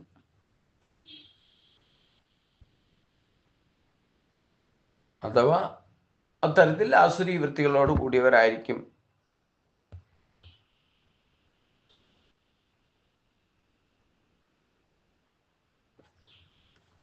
മായയാൽ ജ്ഞാനം അപഹരിക്കപ്പെട്ടവരും മായയാൽ ജ്ഞാനം നശിച്ചവരും ആസുരി വൃത്തികളോട് കൂടിയവരും മനുഷ്യധാമന്മാർ എന്നെ തന്നെ ശരണം പ്രാപിക്കുന്നില്ല, എന്നെ ഒരിക്കലും ശരണം പ്രാപിക്കില്ല. ആസുരീഭാവവും ദൈവീഭാവവും 16-ാം അധ്യായത്തിൽ കൂടുതൽ വിശദമാക്കുന്നുണ്ട്. അതാണ് ദൈവസമ്പത്ത് വിഭാഗയോ എന്ന് പറയുന്നത് 16-ാമത്തെ അധ്യായത്തിൽ പറയുന്നുണ്ട്. ചതുർവിധ ഭജന്തേ മാം. ആരാണ് ഭജിക്കാത്തത്? കുണ്ടലിനി ശക്തി ഉണർന്നിട്ട് ഹൃദയ കമലം വരെ എത്താത്തത് ആർക്കാണോ അവർ നിരീശ്വരവാദികളോ യുക്തിവാദികളോ ആയിരിക്കും. സംശയമൊന്നും വേണ്ട. അവർ ചെയ്യുന്ന കാര്യങ്ങളിലോ അവർ പറയുന്ന കാര്യങ്ങളിലോ ആരും ഭക്തിയുള്ളവർ സജക്ഷന് പോകാൻ പോലും പാടില്ലെന്നാണ് പറയണേ. അപ്പം നിരീശ്വരവാദികളെ യുക്തിവാദികളുമാണ് ഈ 1-ാമത്തെ കാറ്റഗറിയിൽ വരുന്ന. അവർ ഭഗവാന്റെ ലിസ്റ്റിൽ തന്നെ പെടുന്നില്ല. ആരാണ് എന്നെ ഭജിക്കാത്തവർ? ദുരാചാരികളും പാപികളും മൂഢന്മാരും മായാൽ ജ്ഞാനം അപഹരിക്കപ്പെട്ടവരും മായാ ജ്ഞാനം നശിച്ചവരും ആസുരീ വൃത്തികളോട് കൂടിയവരുമായിരിക്കുന്ന മനുഷ്യധാമന്മാർ എന്നെ ഒരിക്കലും ശരണം പ്രാപിക്കുന്നതല്ല. ആസുരീ ഭാവത്തോടും ദൈവീയ ഭാവത്തെയും പറ്റി 16-ാം അധ്യായത്തിൽ കൂടുതൽ വിശദീകരിക്കുന്നുണ്ട്. അപ്പം പഠിച്ചുകൊള്ളാനാണ് ഭഗവാൻ പറഞ്ഞിരിക്കുന്നത്. ഇനി ആരൊക്കെയാണ് എൻ്റെ ഭക്തരായിട്ടുള്ളത്? അതാണ് ഇനി പറയുന്നത്. ചതുർവിധ ഭജന്തേ മാം ജന സുഖിതിനോ അർജുന ആർത്തോ ജിജ്ഞ സുരർത്ഥാർത്ഥി ജ്ഞാനി ജപരസഭ. ഭക്തരുടെ 4 ലിസ്റ്റ് ഭഗവാൻ ഉണ്ടാക്കി വെച്ചിട്ടുണ്ട്. അതിലൊന്ന് ദുഃഖിക്കുന്നവര്, ദുഃഖം വരുമ്പോൾ മാത്രമേ ഭഗവാനെ വിളിക്കുന്നവര്. പിന്നെ ഒരു കൂട്ടര്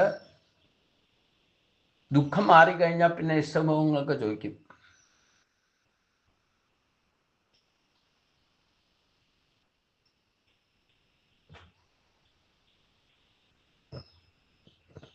അതിൻ്റെ ഉള്ളിലേക്ക് പോയിട്ടോ, അതിൻ്റെ ഉള്ളിലേക്ക് പോയാൽ കാണാൻ പറ്റുമോ? ദുഃഖം വരുമ്പോൾ ഭജിക്കുന്നവരെ പിന്നെ ആ ദുഃഖം വച്ചുകൊണ്ട് തന്നെ ഭഗവാനെ അന്വേഷിച്ചില്ല, ഇഷ്ടഭോഗങ്ങൾ ചോദിച്ച്, അല്ലെങ്കിൽ ആ ദുഃഖം മാറിക്കുമ്പോൾ ഇഷ്ടഭോഗങ്ങൾ ചോദിച്ച് സിദ്ധി നേടുന്നവർ. ഇതാണ് പ്രാർത്ഥനാബലത്താൽ ഭഗവാനെ ഭജിക്കുന്നവർ. 3-ാമത്തെ കൂട്ടര് ഈശ്വരനെ അന്വേഷിച്ച് നടക്കുക. അവിടെയാണ് തീർത്ഥാടനം, ഈശ്വരൻ്റെ ബാലലീലകളോ ഇല്ലെങ്കിൽ അങ്ങനെയുള്ള ഭഗവാൻ ജനിച്ച സ്ഥലത്തോ ഇങ്ങനെയൊക്കെ പൂർണ്ണ അവതാരത്തിൻ്റെയൊക്കെ പിന്നാലെ കൂടുതൽ ആൾക്കാർ പോകുന്നർത്ഥം, പഴയ കഥയൊക്കെ പറഞ്ഞാൽ. അപ്പോൾ അതുകൊണ്ട് ഭഗവാനെ, യഥാർത്ഥ ഭഗവാനെ അന്വേഷിക്കുന്ന അവസ്ഥ എന്ന് പറയും. അപ്പോൾ 1-ാമത്തെ കൂട്ടരാണ് ഭഗവാനെ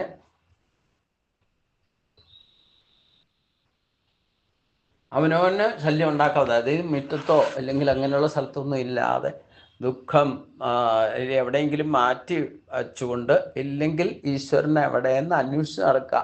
അഭിഷ്ടസിദ്ധിക്കായിക്കൊണ്ട് ആഗ്രഹങ്ങൾക്ക് വേണ്ടിയിട്ട് ഭഗവാനെ ഭജിക്കുക. ദുഃഖിക്കുമ്പോൾ ദുഃഖം മാറാൻ വേണ്ടിയിട്ട് ഭജിക്കുക. ദുഃഖം മാറിക്കഴിയുമ്പോൾ ഇഷ്ടഭോഗങ്ങൾ ഭജിക്കത്തിന് വേണ്ടിയിട്ട് ചോദിക്കുക. പിന്നെ ഒരിടത്തല്ല സ്ഥിരമായിട്ട് വസിക്കില്ല, അല്ലെങ്കിൽ എവിടെയൊക്കെയാണ് എന്തൊക്കെ ഈശ്വര ശക്തി വ്യത്യസ്ത ഭാവത്തിൻ്റെ രൂപത്തിലുമൊക്കെ പ്രപഞ്ചത്തിൽ പല സ്ഥലത്ത് കാണും.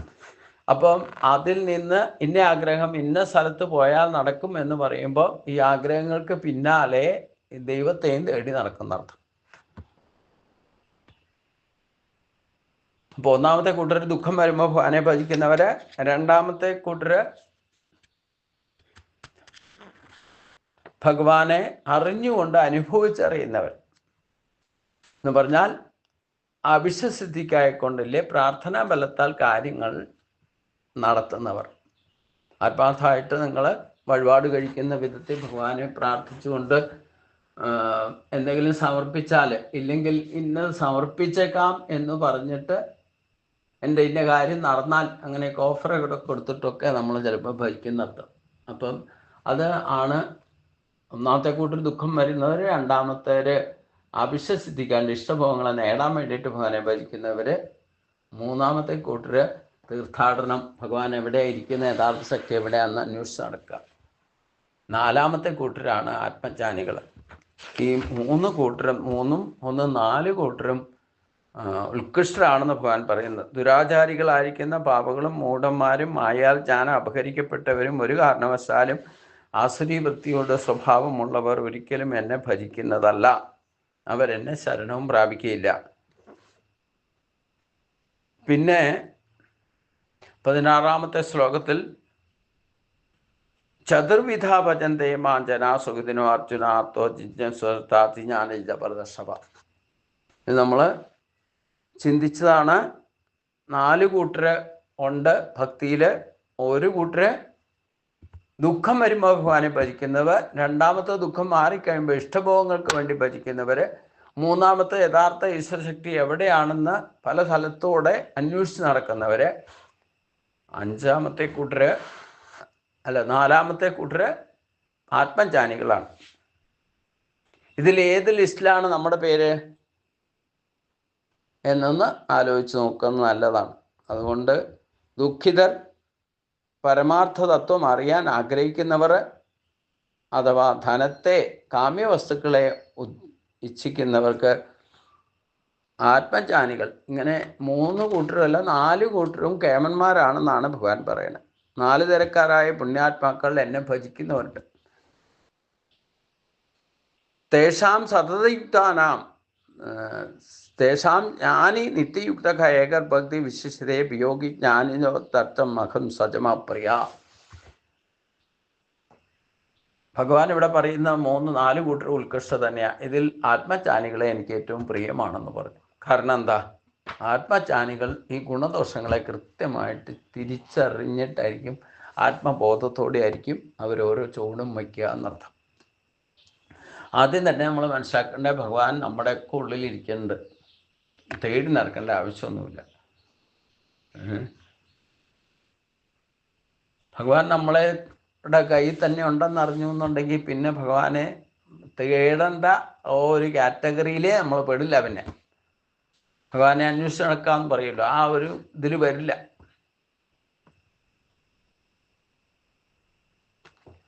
അപ്പോൾ വേദശാസ്ത്രപ്രകാരം അഹം ബ്രഹ്മാസ്മി എന്നാണ് പറഞ്ഞേക്കണം. അപ്പം ഈ നമ്മൾ എന്തെങ്കിലും വെജിറ്റബിൾ കൊണ്ട് എന്തെങ്കിലും ഒരു കറി ഉണ്ടാക്കിയിട്ട് അത് കഴിക്കാൻ വേണ്ടിയിട്ട് ഒരു സ്പൂണോ എന്തെങ്കിലും ഇടുന്ന പോലെ മാത്രമേ ഉള്ളൂ അതിന് ഉപാധിയായിട്ട് വെക്കുന്ന സാധനങ്ങളൊക്കെ. എന്തു തന്നെ സമർപ്പിച്ചാൽ പരമാർത്ഥ ശക്തി എന്താണെന്ന് മനസ്സിലാക്കി കഴിഞ്ഞാൽ അതിന് വേണ്ടിയിട്ടാണ് ഇതൊക്കെ ചെയ്യണേന്ന് അർത്ഥം. അപ്പൊ ഇഷ്ടഭോഗങ്ങൾ എന്താ അതവിടെ നിങ്ങളുടെ അടുത്ത് സരസമ്മയുടെ അടുത്ത് നെറ്റിന് ഭയങ്കര പ്രശ്നമാണ്. അതുകൊണ്ടാണ് വിട്ട് കേൾക്കണം. ഫ്ലക്ച്വേഷൻ ഉണ്ടെന്നർത്ഥം. അപ്പം നമ്മൾ ഏത് ലിസ്റ്റിലാണ് പെടുക? നമ്മൾ ദുഃഖിക്കുന്നവരുടെ കൂട്ടത്തിലാണോ, അതെയോ അവിശ്വസിദ്ധിക്കായിക്കൊണ്ട് ഈശ്വരനെ ഭജിക്കുന്നവരാണോ, നമ്മുടെ കാര്യം നടത്താൻ വേണ്ടിയിട്ട് ഭജിക്കുന്നവരാണോ, അതോ യഥാർത്ഥ ഈശ്വരനെ അറിയാൻ വേണ്ടിയിട്ട് അന്വേഷിച്ച് നടക്കുകയാണോ നമ്മൾ ചെയ്യുന്നത്, അതോ നമ്മൾ ഇരിക്കുന്നിടത്തിരുന്ന് ഭജിക്കുന്ന ആത്മജ്ഞാനികളാണോ?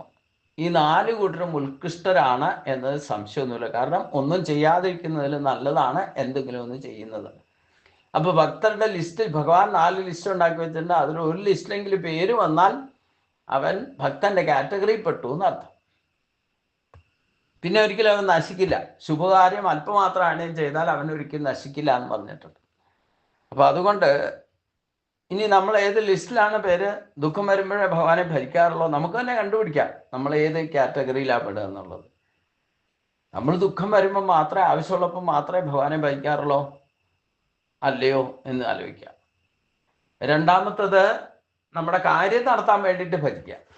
അവിശ്വസി പ്രാർത്ഥനാ ബലത്താൽ ഇഷ്ടഭോഗങ്ങളെ നേടാൻ വേണ്ടിയിട്ട് ഭഗവാനെ ഭജിക്കുക. അപ്പോൾ ആദ്യത്തെ കൂട്ടരാണോ രണ്ടാമത്തെ കൂട്ടരാണോ? മൂന്നാമത്തെ കൂട്ടര് ഭഗവാനെ എങ്ങനെ അന്വേഷിച്ചു കൊടുക്കുക, എവിടെയൊക്കെ ഉണ്ടെന്ന് പറയുക, അവിടെയൊക്കെ പോകും. തീർത്ഥാടനത്തിൻ്റെ ഒരു പാതയായിട്ടാണ് ഞാൻ പറയുക. അത് ഭഗവാൻ ജനിച്ച, ശ്രീരാമൻ ജനിച്ച സ്ഥലത്തോ ഭഗവാൻ ജനിച്ച സ്ഥലത്തോ അവിടെയുള്ള അമ്പലങ്ങൾ സന്ദർശിക്കുക, തീർത്ഥസ്ഥാനങ്ങൾ സന്ദർശിക്കുക, ഇതൊക്കെ ഒരു അന്വേഷണത്തിൻ്റെ ഭാഗം തന്നെയാണ്. എന്നാൽ ആത്മജ്ഞാനികളാണ് ഭഗവാൻ ഏറ്റവും പ്രിയം എന്ന് പറഞ്ഞു. കാരണം എന്താ? ആത്മജ്ഞാനികളാണ് യഥാർത്ഥത്തിൽ ഭഗവാനെ അറിയുള്ളൂ. അവർക്ക് പ്രത്യേകിച്ച് ഫലേച്ഛയോടുകൂടി ഒന്നും ആയിരിക്കില്ല അവർ ഭജിക്കുക എന്നർത്ഥം. അതുകൊണ്ട് തേഷാം ജ്ഞാനി നിത്യയുക്തഃ ഏക ഭക്തിർ വിശിഷ്യതേ പ്രിയോ ഹി ജ്ഞാനിനോത്തർത്ഥം അഹം സജമാമ പ്രിയ. മുമ്പ് പറഞ്ഞ, അതായത് തേഷാം നിത്യയുക്തഃ, അവരിൽ സദാ സമഭാവത്തിൽ വർത്തിക്കുന്നവനും ഏകഭക്തിർ ഏകഭക്തിയുള്ളവനായിരിക്കുന്ന ജ്ഞാനി വിശിഷ്യതേ, ജ്ഞാനിയാണ് ശ്രേഷ്ഠൻ. അഹം ജ്ഞാനിന, ഞാൻ ജ്ഞാനിക്ക്, അത്യന്തം പ്രിയഹി, ഏറ്റവും പ്രിയനത്രേ. സ മമ ച പ്രിയ, അവൻ എനിക്കും പ്രിയപ്പെട്ടവനാകുന്നു. അതായത് മുമ്പ് പറഞ്ഞ 4 തരക്കാരിൽ സദാ സമഭാവം പുലർത്തുന്നവനും താനും ഈശ്വരനും ഒന്നെന്ന നിലയിൽ ഭക്തിയുള്ളവനുമായിരിക്കുന്ന ആത്മജ്ഞാനിയാണ് ഏറ്റവും ശ്രേഷ്ഠൻ. ഞാൻ ആത്മജ്ഞാനിക്ക് പ്രിയനാണ്, അവൻ എനിക്കും പ്രിയപ്പെട്ടവനാണ്. യാതൊരു പ്രീകണ്ടീഷനില്ല. ആത്മജ്ഞാന പാതയിൽ പ്രവേശിച്ചു കഴിഞ്ഞാൽ പിന്നെ ഭഗവാന് ആ ഭക്തനോടായിരിക്കും ഏറ്റവും പ്രിയം. പരമാർത്ഥ തത്വം അറിയാൻ ശ്രമിക്കുന്നത് ആത്മജ്ഞാനികളേ ഉള്ളൂ എന്നർത്ഥം. പിന്നെ എന്ത് ചിന്തിച്ചാലും എന്ത് പറഞ്ഞാലും എന്ത് പ്രവർത്തിച്ചാലും ഒക്കെ ആ ദൈവീക സമ്പത്ത് ഉപയോഗിച്ച് നമുക്ക് ഭജിക്കാൻ സാധിക്കണമെങ്കിൽ നമ്മൾ ആത്മജ്ഞാനികളായിട്ട് മാറണം എന്നാണ് പറയുന്നത്. ആത്മജ്ഞാനിയായിട്ട് മാറിയാൽ മാത്രമേ നമുക്ക് ഈശ്വരിലേക്ക് എത്താനുള്ള വഴിയും തുറക്കൂ.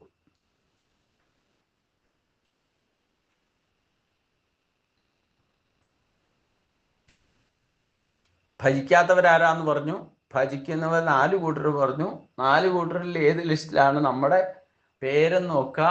ഏറ്റവും പ്രിയമായിട്ടുള്ള, ഭഗവാൻ ഏറ്റവും പ്രിയമുള്ളതും ഭക്തന് ഏറ്റവും പ്രിയമുള്ളതും പരസ്പരം ഭാവയന്തക എന്ന അവസ്ഥയിൽ നിലനിൽക്കണമെന്നുണ്ടെങ്കിൽ നമ്മൾ ആത്മജ്ഞാനികളായിട്ട് മാറണം. അതായത് ആത്മബോധത്തോടു കൂടി വേണം പിന്നീട് ഇനിയുള്ള കാര്യങ്ങളിൽ ജീവിക്കാൻ. കാരണം എന്താ? ഉദാര സർവ ഏവൈതയെ ജ്ഞാനിത്വാത്മൈവ മേ മതം ആസ്ഥിത സഖിയുക്താത്മാ മാമേവ അനുത്തമാഗതി ഏതാം സർവ ഉദാര ഏവ. ഇവർ എല്ലാവരും ഉത്കൃഷ്ടന്മാർ തന്നെയാണ്. തു ജ്ഞാനി ആത്മാ ഏവ മേ മതം, എന്നാൽ ജ്ഞാനി ഞാൻ തന്നെയാണ് എന്നാണ് എൻ്റെ അഭിപ്രായം.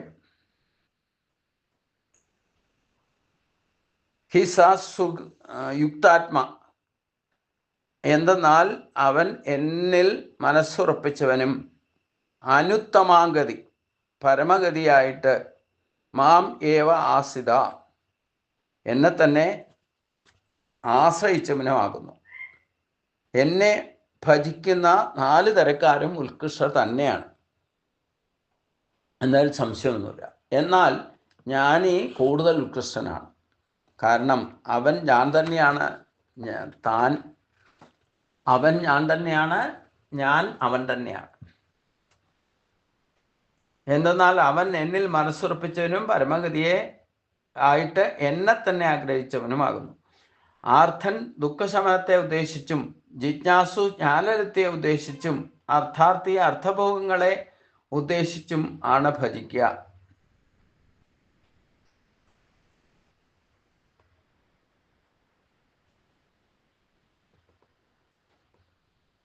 ആർത്തൻ എന്ന് പറയുന്നത് എന്താ?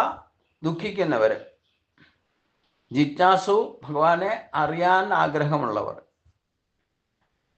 അർത്ഥാർത്ഥി അർത്ഥലാഭങ്ങൾക്ക് ഇഷ്ടഭോഗങ്ങൾക്ക് വേണ്ടിയിട്ട് ഭഗവാനെ പ്രാർത്ഥിച്ച് ഭജിക്കുന്നവരെ.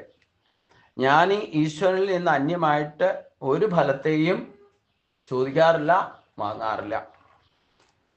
ഏറ്റവും വലിയ സിദ്ധി അതുകൊണ്ടാണ് ജ്ഞാനസിദ്ധി എന്ന് ഭഗവാൻ പറഞ്ഞേക്കണം. അത് അഷ്ടവിധ സിദ്ധികൾക്കും ഉപരിയാണ്. 8 വിധ സിദ്ധികൾക്കും യഥാർത്ഥ ഭക്തിയിൽ ഈ 3 കൂട്ടര് നമ്മൾ ദുഃഖം വന്നിട്ട് ഭഗവാനെ ഭരിക്കാൻ പോയാലും, ഇനി പ്രാർത്ഥനാ ബലത്താൽ ഇച്ഛിക്കുന്ന കാര്യം സാധിക്കാൻ വേണ്ടിയിട്ട് ഭഗവാനെ ഭരിക്കാൻ പോയാലും, ഭഗവാനെ അന്വേഷിച്ച് നടന്നാലും, ആ 3 കാറ്റഗറിയിൽപ്പെട്ടവരും ശാശ്വതമായിട്ട് അവിടെ തന്നെ ഉറച്ചു നിൽക്കുന്നവരായിരിക്കില്ല. ഭക്തിയുടെ പ്രഭാവം വ്യത്യസ്തമായ തലത്തിൽ വ്യത്യസ്തമായ സമയത്ത് വരെ നമുക്ക് പ്രകടമാകുന്നത്. അപ്പോൾ അതിനെ വളരെ ശ്രദ്ധയോടെ കൈകാര്യം ചെയ്തില്ലെങ്കിൽ നമുക്ക് ഓട്ടോമാറ്റിക്കായിട്ടും അപ്ഗ്രേഡേഷൻ നടക്കും. ചിലപ്പം നമുക്ക് അപ്പോഴത്തേനും തയ്യാറായിക്ക് വരുമ്പോഴത്തേനും ചിലപ്പോൾ ശരീരത്തിൻ്റെ സമയം കഴിയും, അപ്പം ഓഫായി പോവും. അപ്പം അതുകൊണ്ട് അന്യദേവത ആരാധനകർക്ക് ലഭിക്കുന്ന ഫലം നാശമുള്ളതാകുന്നു. അതും കൂടെ മനസ്സിലാക്കണം. ഇവിടെ 4 വിധത്തിലുള്ളവരാണ് നമ്മൾ ഭഗവാനെ ഭജിക്കുന്നത് പറഞ്ഞു. നമ്മൾ ആരാണ്, ഏത് ലിസ്റ്റിലാണ് നമ്മുടെ പേരെന്നുള്ളത് അറിയണം. പിന്നെ ബഹൂനാം ജന്മനാമന്തേ ജ്ഞാനാമാം പ്രപത്യതേ വാസുദേവ സ ദുർലഭ സ മഹാത്മാസു ദുർലഭ. ബഹൂനാം ജന്മനാമന്തേ, അനേകം ജന്മങ്ങൾ കഴിഞ്ഞ് സർവം വാസുദേവ, സർവം വാസുദേവനാണ്. ഇത് ജ്ഞാനാവാൻ എന്ന ബോധം തെളിഞ്ഞവൻ. മാം പ്രപദ്യന്തേ, പ്രപദ്യത്തെ എന്നെ പ്രാപിക്കുന്നു. സ മഹാത്മാസു ദുർലഭ, അപ്രകാരമുള്ള മഹാത്മാവ് വളരെ ദുർലഭമാണെന്ന് പറഞ്ഞു.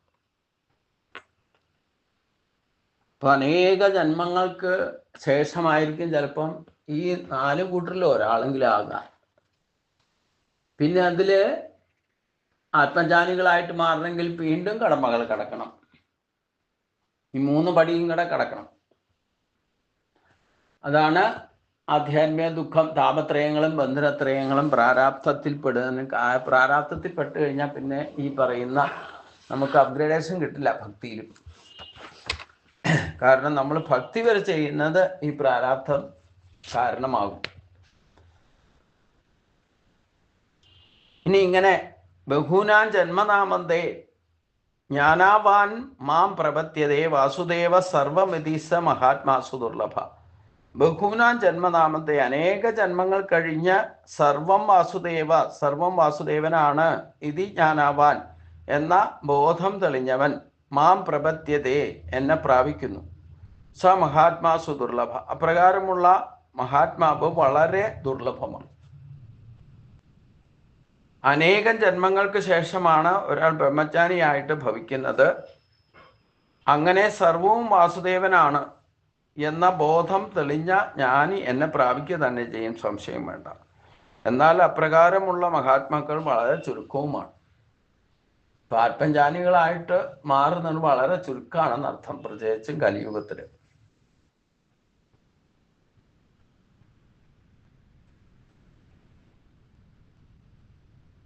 അപ്പോൾ അതുകൊണ്ട് പിന്നെ ഒരു കുഴപ്പം കൂടെ വേണ്ട. ഈ ഭക്തിയിലേക്ക് വന്നു കഴിഞ്ഞാൽ ഏറ്റവും വലിയൊരു കുഴപ്പത്തിലേക്കാണ് ചെന്ന് ചാടുന്നത്. എന്താന്ന് വെച്ച് കഴിഞ്ഞാൽ അതാണ് ഇനി ഭഗവാൻ പറയുന്നത്.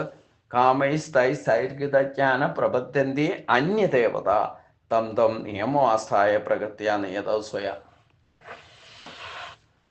സ്വയം പ്രകൃത്യ നിയത, സ്വന്തമായ പ്രകൃതിയാൽ അഥവാ വാസനാബലത്താൽ പ്രേരിതരായിക്കൊണ്ട്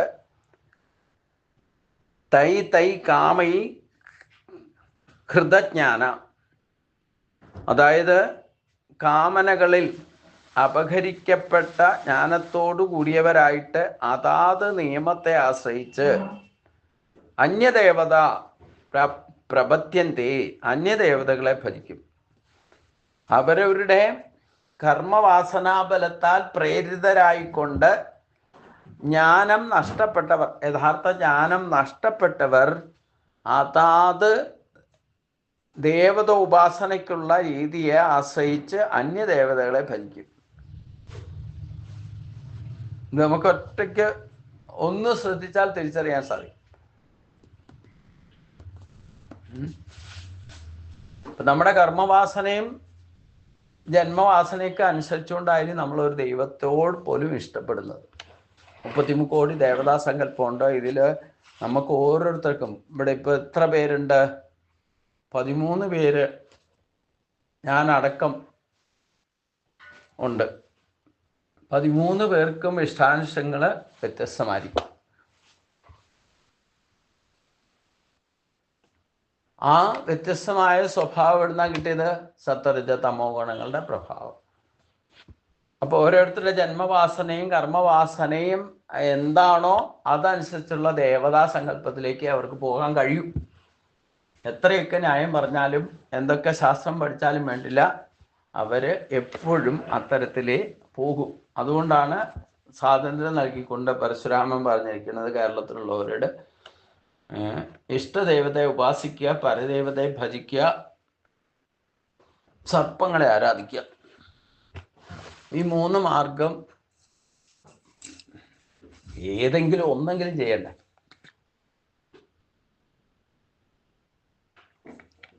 ഹിന്ദു ധർമ്മത്തിൽ എന്തിനാണ് ഈ 33 കോടി ദേവതാ സങ്കല്പം കൊണ്ടുവന്നിരിക്കുന്നത് എന്ന് ചോദിച്ചാൽ ആ വിഷയം ഇവിടെ ഭഗവാൻ പറഞ്ഞിട്ടുണ്ട് എന്നർത്ഥം. യാം ഞാൻ അടുത്ത ശ്ലോകത്തിലേക്ക് വരുമ്പോൾ ഒന്നുകൂടെ ക്ലാരിഫൈ ചെയ്ത് തരും. അപ്പം നമുക്ക് 33 കോടി ജനങ്ങൾക്ക് 33 കോടി ഇഷ്ടാനിഷ്ടങ്ങളാണ്.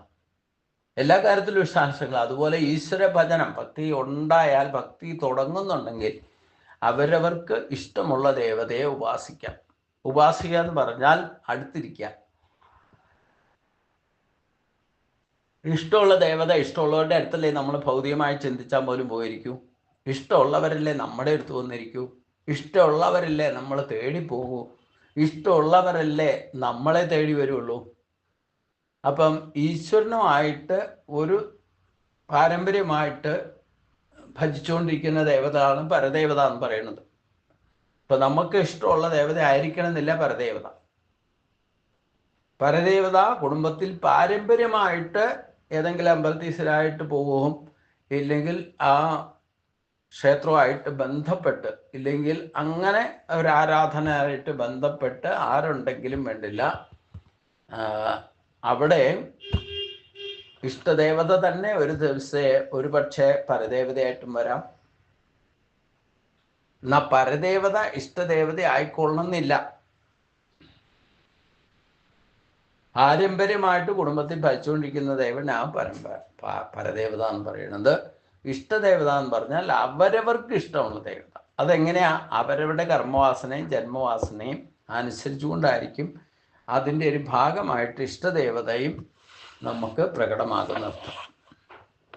നമ്മൾ സ്വയം പറയാറുണ്ടല്ലോ, എനിക്ക് ശിവനെ ഇഷ്ടം, ഇല്ലെങ്കിൽ ഗണപതിയുടെ ആളാണ് ഞാൻ, ഇല്ലെങ്കിൽ ഗുരുവായൂരപ്പൻ്റെ ആളാണ്. ഇങ്ങനെയൊക്കെ 33 കോടി ദേവതാ സങ്കല്പം ഭാരതത്തിൽ ഈ ഹിന്ദുധർമ്മത്തിൻ്റെ ഭക്തിയോഗത്തിൽ പറയപ്പെട്ടിട്ടുണ്ട്. അതിൻ്റെ കാരണം ഇതാണ്. 33 കോടി ജനങ്ങൾക്കും 33 കോടി ഇഷ്ടാനിഷ്ടങ്ങളാണുള്ളത്. അവരവർക്ക് ഇഷ്ടമുള്ള മാർഗം സ്വീകരിച്ചുകൊണ്ട് ആ ഭഗവാനെ ഭജിക്കൂ എന്നാണ് സൂചിപ്പിക്കുന്നത്. എന്നാൽ ആത്മജ്ഞാനി തലത്തിലേക്ക് എത്തിയാലോ അവൻ ഒന്നിൽ ഉറച്ചു നിൽക്കുന്നവനായിരിക്കും. ഈ പല ദേവതകളെ ഭജിക്കാൻ നടക്കുമ്പോൾ വ്യാപരിക്കുന്ന ബുദ്ധിയായിട്ട് പോലും വ്യാപരിക്ക ബുദ്ധി കർമ്മയോഗത്തിന് പറ്റിയതല്ല. കാരണം എന്താ? നമുക്ക് സംശയം തീരില്ല. ഗുരുവായൂരപ്പന് കൊടുക്കാനുള്ളത് ഇവിടെ എവിടെയെങ്കിലും ദേവതയ്ക്ക് കൊടുത്താൽ മതി എന്ന് പറഞ്ഞാൽ എങ്ങനെ സമ്മതിക്കാൻ പറ്റില്ല. ഇനി ഗുരുവായൂർ കൊണ്ട് കൊടുക്കുന്ന കാര്യം അടുത്തുള്ള ക്ഷേത്രത്തിൽ കൊടുത്താൽ മതി എന്ന് പറഞ്ഞാലും സമ്മതിക്കില്ല. ഇവിടെ കൊടുക്കേണ്ടത് ഗുരുവായൂരപ്പൻ്റെ അടുത്ത് കൊണ്ട് കൊടുക്കുക, ഗുരുവായൂരപ്പന് കൊടുക്കേണ്ടത് ഇവിടെ അടുത്തുള്ള ക്ഷേത്രത്തിൽ കൊടുക്കുക. അങ്ങനെ ഇപ്പം ഈ രണ്ടിടത്തും ഭഗവാൻ എടുത്ത് കഴിക്കുന്നൊന്നുമില്ല. പക്ഷെ എന്നാലും നമ്മുടെ കൺഫ്യൂഷൻ ഇതിലേക്ക് എതിർക്കുന്നു. അപ്പം ഹിന്ദു ധർമ്മത്തിൽ എന്തിനാണ് 33 കോടി ദേവത? നമ്മുടെ സ്വാതന്ത്ര്യം, നമ്മുടെ കർമ്മവാസനയും ജന്മവാസന അരച്ചുകൊണ്ട് ഇഷ്ടമുള്ള ദേവതയെ ഭജിക്കുക. ഉപാസിക്കുക എന്ന് പറഞ്ഞാൽ അടുത്ത് ഇരിക്കാൻ, ഉപാസന എന്ന് പറഞ്ഞാൽ അടുത്തിരുന്നുകൊണ്ട് തന്നെ ചെയ്യേണ്ടതാണ്. കുറച്ച് ദൂരെ പോയിട്ട് നമ്മുടെ സൗകര്യത്തിന് അവിടെ എന്തോ പണി നടക്കുക എന്നൊക്കെ പറഞ്ഞിട്ട് വേറെ ഒരു സ്ഥലത്ത് ചെന്നിട്ട് ഇരുന്ന് ഭജിക്കുന്നതല്ല യഥാർത്ഥ ഭക്തി. സ്ഥിരനിഷ്ഠമായിട്ട് ഒരിടത്ത് വിളക്ക് വച്ചിരുന്ന് ഭജിച്ചാൽ ആ ഇഷ്ടമുള്ള ദേവതയുടെ അടുത്ത് സ്വതന്ത്രമായിട്ട് നിങ്ങളുടെ മനസ്സ് തുറന്ന് ഇരിക്കാൻ ഉള്ള ശീലം ഉണ്ടാക്കിയെടുക്കും. അപ്പോൾ അടുത്തിരിക്കുമ്പം ആ ഇഷ്ടദേവതയുടെ കയ്യിലുള്ളതൊക്കെ കിട്ടുന്ന മാത്രമല്ല, ഏറ്റവും വലിയ സിദ്ധി എന്താ? ജ്ഞാനം. ആ ജ്ഞാനത്തിനുടമയായിട്ട് മാറും. ആ ജ്ഞാനത്തിനുടമയായ അവൻ ആത്മജ്ഞാനിയായിട്ട് മാറും. അതുകൊണ്ടാണ് ഭഗവാന്റെ ദിവ്യമായ ജന്മവും കർമ്മവും താത്വികമായിട്ട് പഠിച്ചിട്ട് അത് വെറുതെ പഠിച്ചാൽ പോരാ, അനുസരിക്കണം.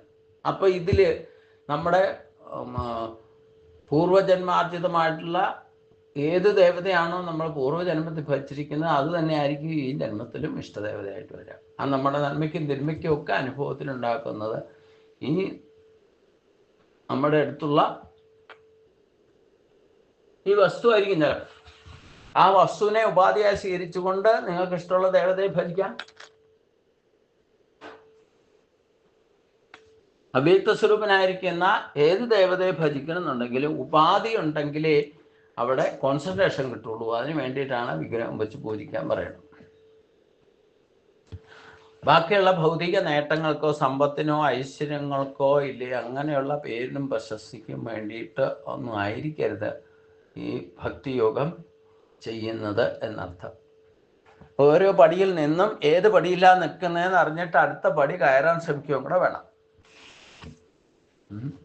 ഉപാസിക്കുന്ന ഇഷ്ടദേവതയെ ഉപാസിക്കുമ്പോൾ ഇത്ര വരെ ശ്രദ്ധിക്കണം, നമ്മൾ എന്ത് ചെയ്താലും വേണ്ട ഇഷ്ടദേവതയെ സ്മരിച്ചുകൊണ്ട് വേണം ചെയ്യാൻ. ഒരിടത്ത് പോയാലും ആ ഇഷ്ടദേവതയെ സ്മരിച്ച് തൊഴുതിട്ട് വേണം ഇറങ്ങാൻ.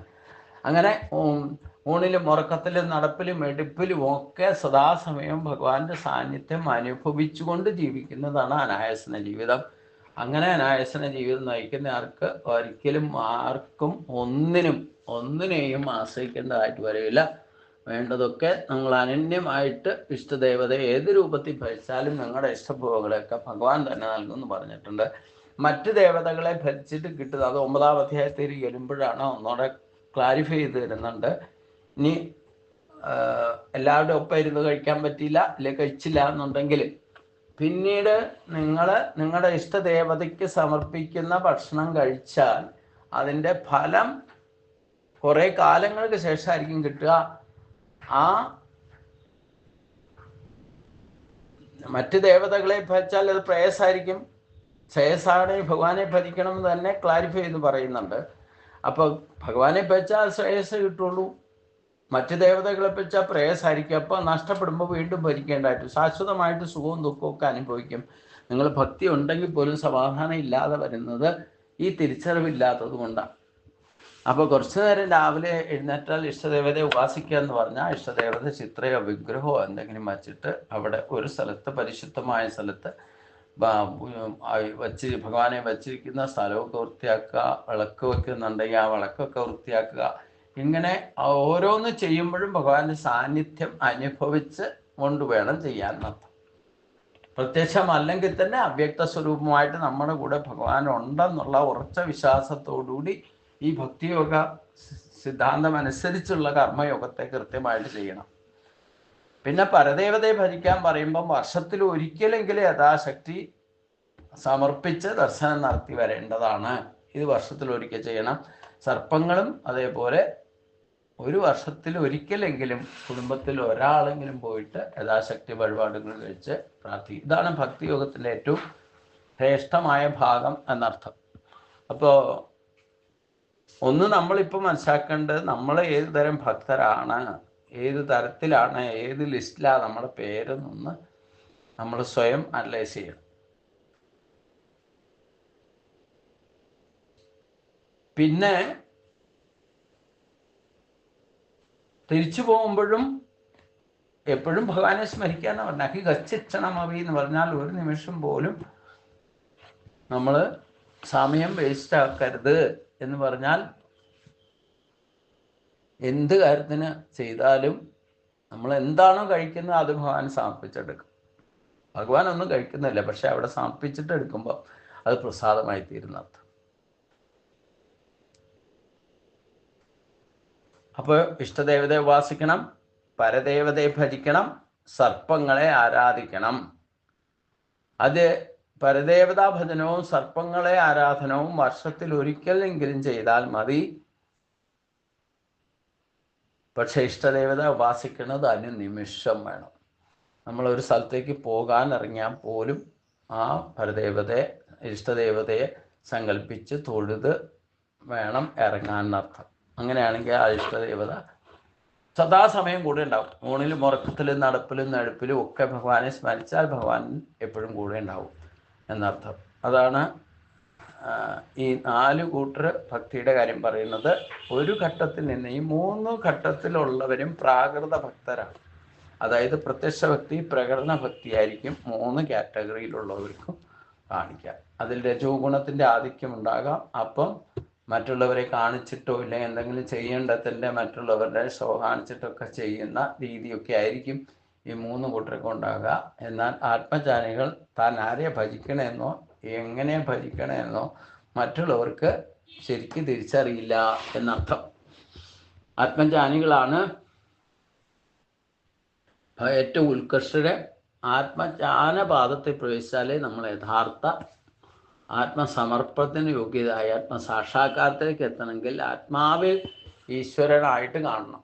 എൻ്റെ ഈശ്വരൻ എവിടെയെന്ന് ചോദിച്ചാൽ ആത്മജ്ഞാനികളായിട്ടുള്ളവർ ഈ ശരീരത്തെ വസിക്കുന്ന ജീവനാണ്, ജീവാത്മാവാണ് എൻ്റെ ഈശ്വരൻ എന്ന് ഉറപ്പിച്ച് പറയാൻ നമുക്ക് സാധിക്കും. അതാണ് യഥാർത്ഥത്തിലുള്ള ഭക്തി എന്നർത്ഥം. ഇനി അതിൻ്റെ ഫലത്തെയും പറയുന്നുണ്ട്. മറ്റ് ദേവതകളെ ഭജിച്ചാലുള്ള ഫലം ഇഷ്ടമുള്ളവരെ ഭജിക്കാം. അതിനൊന്നും ഭഗവാൻ ഇടംകോലിടുന്നില്ല. സർവ്വ സ്വാതന്ത്ര്യമുണ്ട്. നിങ്ങൾക്ക് ഇഷ്ടമുള്ളവരെ ഭജിക്കാം. പറ്റും. നിങ്ങൾ ആഗ്രഹിക്കുന്ന കാര്യമൊക്കെ സാധിപ്പിച്ചു തരുന്നത് ഞാൻ തന്നെയാണെന്നും പറയുന്നുണ്ട്. ഒന്നും ചെയ്യാതിരിക്കുന്നത് നല്ലതാണല്ലോ, എന്തെങ്കിലും ഒന്ന് ചെയ്യാം. അപ്പം എനിക്ക് ഇഷ്ടദേവതയെ ഭജിക്കാൻ ഇഷ്ടദേവത ഇല്ല എന്ന് പറഞ്ഞിരുന്നാലും വേണ്ടില്ല. നിങ്ങളൊരു ദേവനെ ഭജിച്ചിട്ട് ആ ഭഗവാനുള്ളതൊക്കെ സമർപ്പിച്ചാൽ ആ സമർപ്പിക്കുന്നത് ഒക്കെ പ്രസാദമായി തീരുന്നു പറഞ്ഞാലല്ല, അത് പാപരാഹിത്യം വരുത്താനും ഉപകരിക്കുന്ന. അപ്പം അതുകൊണ്ട് നമ്മൾ ഏത് കൂട്ടറില്ല, ഏത് ലിസ്റ്റിലാണ് നമ്മുടെ പേരെന്നൊന്ന് അന്വേഷിച്ച് നോക്കുക. അന്വേഷിക്കാനൊന്നുമില്ല, ഒന്ന് സെൽഫ് അനലൈസ് ചെയ്ത് കഴിഞ്ഞാൽ നമ്മൾ ഏത് ലിസ്റ്റിലാണെന്നറിയാം. ഇതിൽ എനിക്ക് സംശയമൊന്നുമില്ല, ഞാൻ 4ാമത്തെ ലിസ്റ്റിൽ പെട്ട ആളാണ്. ആത്മജ്ഞാന പാതയിലാണ്, രാജയോഗത്തിൻ്റെ ഒക്കെ പാതയിലാണ്. അപ്പം എനിക്ക് സംശയമൊന്നുമില്ല. എവിടെ പോയാലും ഇഷ്ടദേവത ആരാന്ന് ചോദിച്ചു കഴിഞ്ഞാൽ ആ ഗുരുവായൂരപ്പൻ തന്നെയാണെന്ന് ഉറപ്പിച്ച് പറയാമെന്നർത്ഥം. നമുക്ക് ജീവിതത്തിൽ ഇത്രയധികം മാറ്റങ്ങൾ ഉണ്ടാക്കി തന്നത് ഭഗവാനാകുമ്പോൾ പിന്നെ സംശയിക്കേണ്ട ആവശ്യമുണ്ടോ? അപ്പോൾ നിങ്ങളും ഓരോരുത്തരും അവരവരുടെ ഇഷ്ടദേവത ആരാണ്, ഏത് ലിസ്റ്റിലാണ് നമ്മുടെ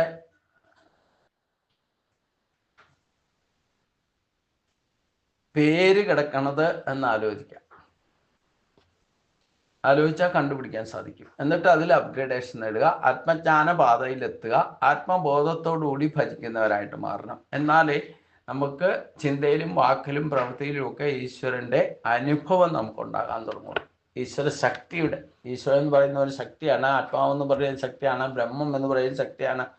ആ ശക്തി നമ്മളിൽ പ്രവർത്തിക്കുന്നത് എങ്ങനെയാണെന്ന് അനുഭവിച്ചറിയണം എന്നർത്ഥം. അതാണ് ഇന്നത്തെ ക്ലാസ്സിൻ്റെ പ്രത്യേകത. അപ്പോൾ 10 ശ്ലോകങ്ങളാണ് നമ്മൾ 11 തൊട്ട് 20 വരെയുള്ള ശ്ലോകങ്ങളാണ് എന്ന് ചിന്തിച്ചത്. അതും കൂടെ ഒന്ന് പാരായണം ചെയ്തുകൊണ്ട് നമുക്ക് ഇന്നത്തെ ഭാഗം ഇവിടെ സമർപ്പിക്കാം. ബലം ബലവതാമസ്മി കാമരാഗ വിവർജിതം ധർമാ വിരുദ്ധോ ഭൂതേഷു കാമോസ്മി ഭരതർഷഭ ഏ ചൈവ സാത്വിക ഭാവ രജസ്തമാശ്ചയേ മത്ത ഏവേത്തി തൻ വിദ്ധി നത്തുഹം ദേഷിതേ മയി ത്രിഭിർഗുണമൈർഭാവൈരേവി സർവമിദം ജഗത് മോഹിതം നാഭിജാനാതി മാമേപ്യ പരമവ്യയം ദേവീം ഖേഷാ ഗുണമയി മമ മായാ ദുരത്തയാ മാമേവയേ പ്രപത്യന്തേ മായാമേതാം തരന്തി തേ നമാം ദുഷ്കൃതിനോ മൂഢ പ്രപത്യന്തേ നരാധമാ മായയാ അപകൃതജ്ഞാനം ആസുരം ഭാവമാസത ചതുർഭിതാ ഭജന്തേ മാം ജനാ സുഗതിനോ അർച്ചന അർത്തോ ജിജ്ഞ സുരത്താർത്തി ജാനീ ജ ഭരതക്ഷഭ തേഷാം ജ്ഞാനി നിത്യയുക്ത ഏക ഭക്തിർവിശിഷ്യതേ പ്രിയോ ഹി ജ്ഞാനിനോത്യർത്ഥം അഹം സജ മമ പ്രിയ ഉദാരാ സർവൈതേ ജ്ഞാനീത്വാത്മൈവ മേ മതം ആസ്ഥിത സഖിയുക്താത്മാ